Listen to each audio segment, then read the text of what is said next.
नमस्कार। आज हम बात कर रहे हैं वजीर एक्स की। हाँ, वो जो साइबर हमला हुआ था कुछ समय पहले। बिल्कुल, उस हमले ने एक्सचेंज को काफी हिला दिया था और तब से रिकवरी की कोशिशें चल रही हैं। अब हमारे पास कुछ ताज़ा जानकारी है। ये 28 अगस्त 2025 की डेट की है। हाँ, अच्छा, क्या नया अपडेट है? ये अपडेट सीधे तौर पर बताता है कि मामला अब किस मोड़ पर है। तो आज हम कोशिश करेंगे कि वजीर एक्स की ये जो नई रिकवरी योजना है, जिसे अमेंडेड स्कीम कहा जा रहा है, हाँ वही अमेंडेड स्कीम, उसे समझें और देखें कि आगे क्या होने वाला है। ये उन सबके लिए जरूरी है जो या तो वजीर एक्स से जुड़े हैं या फिर क्रिप्टो बाजार पर नजदीकी नजर रखते हैं। सही बात है, क्योंकि ये सिर्फ एक कंपनी की कहानी नहीं है, ये पूरे इकोसिस्टम में भरोसे से जुड़ा मामला है। तो चलिए शुरू करते हैं उस हालिया घटना से जिसने सबका ध्यान खींचा है। एक वोटिंग हुई है। हाँ, मैंने भी सुना, उसके नतीजे आ गए हैं ना? तो क्या है ये वोटिंग और इसके क्या मायने? जो जानकारी मिली है उसके हिसाब से इस वोटिंग में करीब करीब 95.7% लोगों ने एक नई योजना का समर्थन किया है। यही वो अमेंडेड स्कीम है जिसकी हम बात कर रहे थे। 95.7%, ये तो बहुत बड़ा बहुमत है। हाँ, आंकड़ा तो काफी मजबूत लगता है, लगभग सर्वसम्मति जैसा। बिल्कुल, और देखिए, ये 95.7% का आंकड़ा सिर्फ एक नंबर नहीं है, इसका वजन है। ये दिखाता है कि जिन लोगों का पैसा सीधे तौर पर फंसा था। अच्छा, जिन्हें वो स्कीम क्रेडिटर्स कह रहे हैं। हाँ, वही तकनीकी भाषा में स्कीम क्रेडिटर्स, मतलब वो यूजर्स और निवेशक जिनके फंड्स उस हमले के बाद अटक गए थे, उनमें से लगभग सभी लोग इस नई योजना से सहमत हैं। तो ये उनकी तरफ से एक तरह का ग्रीन सिग्नल है। बिल्कुल, एक स्पष्ट संकेत है कि वो चाहते हैं कि प्रक्रिया आगे बढ़े, समाधान की तरफ जाए। स्कीम क्रेडिटर्स मतलब यहाँ सीधे तौर पर वो यूजर्स ही हैं जिनका पैसा फंसा हुआ है। हाँ, मोटे तौर पे वही। ये वो लोग या संस्थाएं हैं जिनका वजीर एक्स पर दावा बनता है, खासकर वो यूजर्स जिनके एसेट्स उस सिक्योरिटी ब्रीच से प्रभावित हुए। तो सोचिए, इतने बड़े संकट के बाद जो लोग प्रभावित हुए, उनका इस तरह एक साथ आकर एक समाधान के पक्ष में वोट करना। हाँ, ये अपने आप में बड़ी बात है। बहुत बड़ी बात। ये रिकवरी के रास्ते पर एक तरह की सामूहिक सहमति दिखाता है, जो किसी भी ऐसी उलझी हुई प्रक्रिया के लिए पहली और सबसे जरूरी शर्त होती है। सही, अगर क्रेडिटर्स ही राजी न हो तो फिर तो कोई भी योजना आगे बढ़ ही नहीं सकती। बिल्कुल, योजना तो फिर कागजों पर ही रह जाएगी। और ये जो शब्द इस्तेमाल हो रहा है अमेंडेड स्कीम, इसका क्या मतलब समझे? क्या पहले कोई और स्कीम थी जिसमें बदलाव किया गया? देखिए, सोर्स सीधे तौर पर तो नहीं बताते कि पिछली स्कीम क्या थी, लेकिन अमेंडेड शब्द का इस्तेमाल यही इशारा करता है कि हाँ, ये शायद पहली योजना नहीं है। अच्छा, ऐसा अक्सर होता है। हो सकता है पहले कोई प्रस्ताव रखा गया हो, उस पर पूरी सहमति न बनी हो या कुछ चिंताएं रही हो क्रेडिटर्स की। तो ये जो अमेंडेड यानी संशोधित स्कीम है, इसमें संभवतः हो सकता है फंड बांटने के तरीके में या उसकी टाइमलाइन में, शायद किस तरह पेमेंट होगी, क्रिप्टो में या कैश में। हाँ, हो सकता है कुछ ऐसे बदलाव किए गए होंगे जिससे ज्यादा से ज्यादा क्रेडिटर्स सहमत हो सकें। ये एक तरह का बेहतर प्रस्ताव हो सकता है जिसे इतना बड़ा बहुमत मिला। ये भी दिखाता है कि शायद वजीर एक्स ने क्रेडिटर्स की बातें सुनी, उनकी चिंताओं को समझा और फिर अपनी योजना में जरूरी फेरबदल किए। अच्छा, तो ये 95.7% की सहमति मिल गई, ये एक अहम पड़ाव हुआ। हाँ, लेकिन जैसा आपने कहा, ये तो एक अंदरूनी प्रक्रिया थी। अब बाहर की दुनिया, मतलब कानूनी नजरिए से अगला कदम क्या है? जब लगभग सभी प्रभावित लोग राजी हैं, तो आगे की राह कैसी दिख रही है?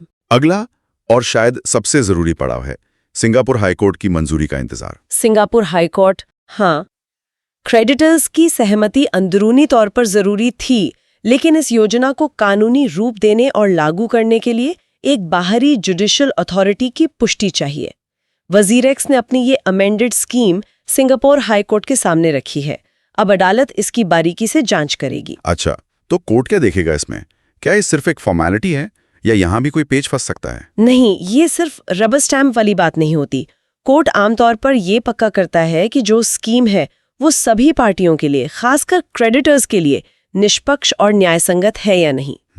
वो देखेंगे कि स्कीम कानूनी नियमों का पालन करती है, क्या ये प्रैक्टिकली लागू हो सकती है और क्या इसमें किसी के साथ कोई बड़ा अन्याय तो नहीं हो रहा। लेकिन 95.7% का सपोर्ट तो कोर्ट के लिए एक मजबूत पॉजिटिव सिग्नल होगा ना? हाँ, बिल्कुल होगा। ये एक बहुत मजबूत संकेत है। फिर भी कोर्ट अपनी स्वतंत्र समीक्षा तो करेगा ही।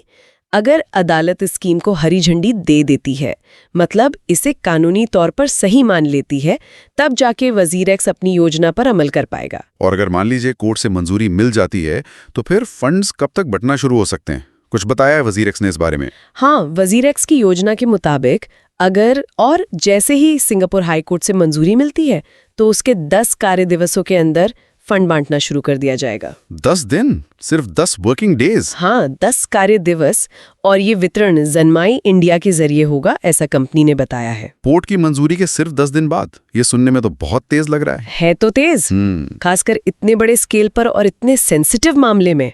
ये तो उन निवेशकों के लिए वाकई बहुत बड़ी राहत की खबर होगी जिनका पैसा इतने टाइम से फंसा हुआ है। बिल्कुल, साइबर हमले के बाद से जो एक अनिश्चितता बनी हुई थी, ये टाइमलाइन उन्हें कुछ ठोस उम्मीद दे सकती है। हाँ, ये 10 दिन का वादा तो काफी महत्वाकांक्षी लगता है तो महत्वाकांक्षी, और अगर ये पूरा होता है तो ये न केवल फाइनेंशियल राहत देगा बल्कि वजीर एक्स की तरफ से प्रोसेस में तेजी लाने की गंभीरता का भी संकेत देगा।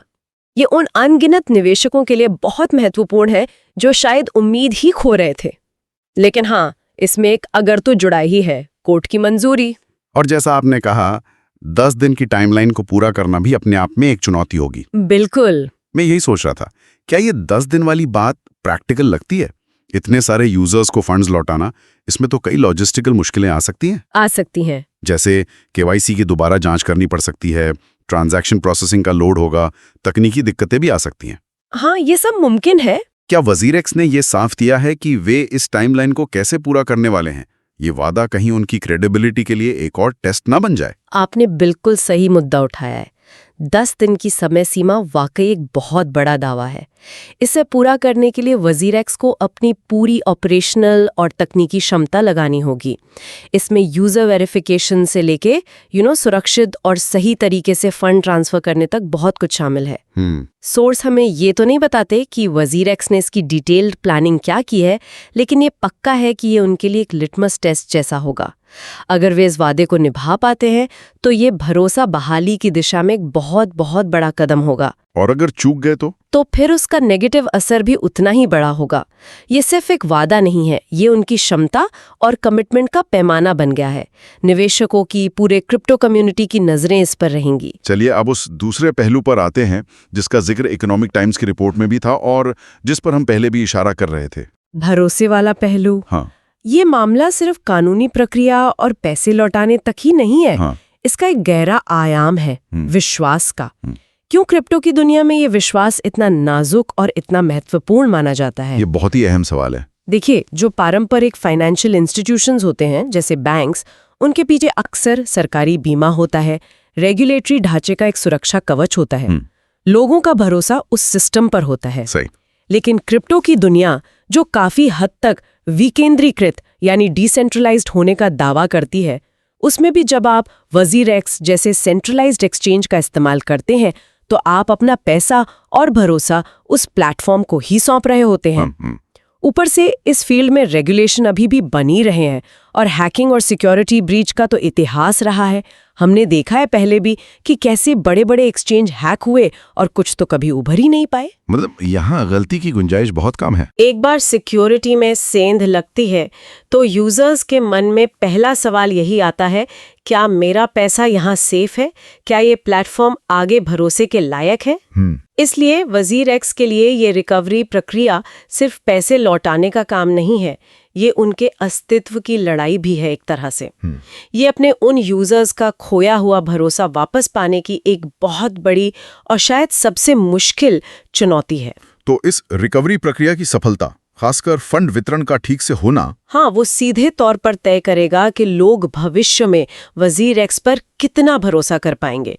ये कांच के बर्तन जैसा है, एक बार टूटा तो जोड़ना बहुत मुश्किल। और अगर जोड़ा भी तो निशान रह जाते हैं। बिल्कुल, वजीर एक्स को यहाँ सिर्फ जोड़ नहीं लगाना, बल्कि शायद सोने का जोड़ लगाना होगा ताकि वो पहले से ज्यादा मजबूत नजर आए। तो अगर मान लें कोर्ट की मंजूरी मिल जाती है और 10 दिन में या उसके आसपास फंड वितरण भी हो जाता है, हाँ, तो क्या इतना काफी होगा विश्वास पूरी तरह बहाल करने के लिए, या वजीर एक्स को इससे आगे भी कुछ करना होगा? मतलब पैसे वापस मिलना एक बात है, लेकिन भविष्य की सुरक्षा का भरोसा दिलाना वो दूसरी बात है। आपने एकदम सही नस पकड़ी है। पैसा वापस करना पहला और सबसे जरूरी कदम है, इसमें कोई शक नहीं। लेकिन ये काफी नहीं है। विश्वास बहाली एक लंबी प्रक्रिया है। वजीरेक्स को इसके बाद भी लगातार और ठोस कदम उठाने होंगे। जैसे उन्हें शायद पब्लिकली बताना होगा कि भविष्य में ऐसे हमलों से बचने के लिए उन्होंने क्या नए और बेहतर सिक्योरिटी उपाय किए हैं। हो सकता है उन्हें थर्ड पार्टी सिक्योरिटी ऑडिट्स करवाने पड़े और उनकी रिपोर्ट्स को ट्रांसपेरेंट तरीके से शेयर करना पड़े। ट्रांसपेरेंसी दिखानी होगी। बिल्कुल। उन्हें अपने यूजर्स के साथ लगातार और ईमानदारी से बात करनी होगी। शायद प्लेटफॉर्म के काम करने के तरीके में या उनकी कस्टमर सर्विस में भी सुधार की जरूरत पड़ेगी।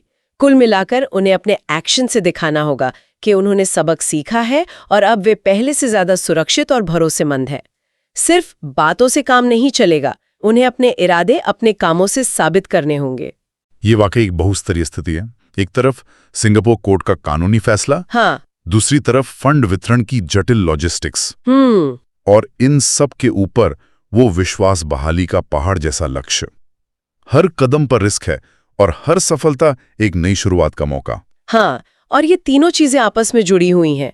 कोर्ट का फैसला फंड वितरण का रास्ता खोलेगा। ठीक। फंड वितरण की सफलता वजीरेक्स की क्षमता साबित करेगी। और ये दोनों मिलकर विश्वास बहाली की नींव रखेंगे। अगर किसी भी मोर्चे पर बड़ी गड़बड़ी होती है तो पूरी इमारत ढह सकती है। इसीलिए सबकी नजरें अब सिंगापुर हाई कोर्ट पर हैं। तो बाजार में लंबे समय तक टिके रहने की संभावनाओं पर भी असर डालेगा। ये देखना वाकई दिलचस्प होगा कि वजीरेक्स इस चुनौती से कैसे निपटता है, खासकर वो 10 दिन वाली बात। अगर कोर्ट मंजूरी देता है तो उस पर अमल करना उनकी कथनी और करनी के बीच का सबसे बड़ा सबूत होगा। निश्चित रूप से वादे करना आसान होता है, खासकर संकट के समय उम्मीद जगाने के लिए, लेकिन उन्हें निभाना, विशेषकर जब लाखों लोगों की नजरें आप पर हों, असली परीक्षा वही होती है। ये 10 दिन की समय सीमा अब वजीरेक्स के लिए सिर्फ एक वादा नहीं, उनकी प्रतिष्ठा का सवाल बन गई है। तो आज हमने वजीरेक्स के रिकवरी प्रयासों की ताजा स्थिति को काफी गहराई से समझने की कोशिश की। हाँ, काफी सारे पहलू देखे हमने। मुख्य बातें ये हैं कि एक अहम वोटिंग में अमेंडेड स्कीम को स्कीम क्रेडिटर्स का जबरदस्त करीब 95.7% समर्थन मिला है। ये एक बहुत पॉजिटिव साइन है। हाँ, ये बड़ी बात है। सही। और अगर मंजूरी मिलती है तो वजीरेक्स ने 10 कार्य दिवसों के भीतर फंड वितरण शुरू करने का एक महत्वाकांक्षी वादा किया है। हाँ, बहुत महत्वाकांक्षी वादा। और जैसे हमने विस्तार से बात की, ये मामला सिर्फ पैसे लौटाने भर का नहीं है, ये उससे कहीं ज्यादा जटिल और महत्वपूर्ण है।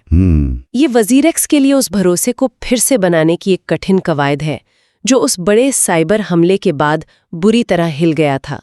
इस पूरी प्रक्रिया का सफल होना या न होना सीधे तौर पर इस प्लेटफॉर्म के भविष्य और क्रिप्टो बाजार में उसकी साख से जुड़ा हुआ है। इस पूरे घटनाक्रम को देखते हुए एक बात सोचने पे मजबूर करती है। क्या? किसी भी डिजिटल प्लेटफॉर्म के लिए, और खासकर क्रिप्टो करेंसी जैसे नए और सेंसिटिव क्षेत्र में काम करने वाले प्लेटफॉर्म के लिए, एक बड़े सिक्योरिटी ब्रीच या संकट के बाद अपनी यूजर्स का विश्वास दोबारा जीतना कितना मुश्किल और नाजुक काम होता है। हाँ, ये बहुत नाजुक होता है।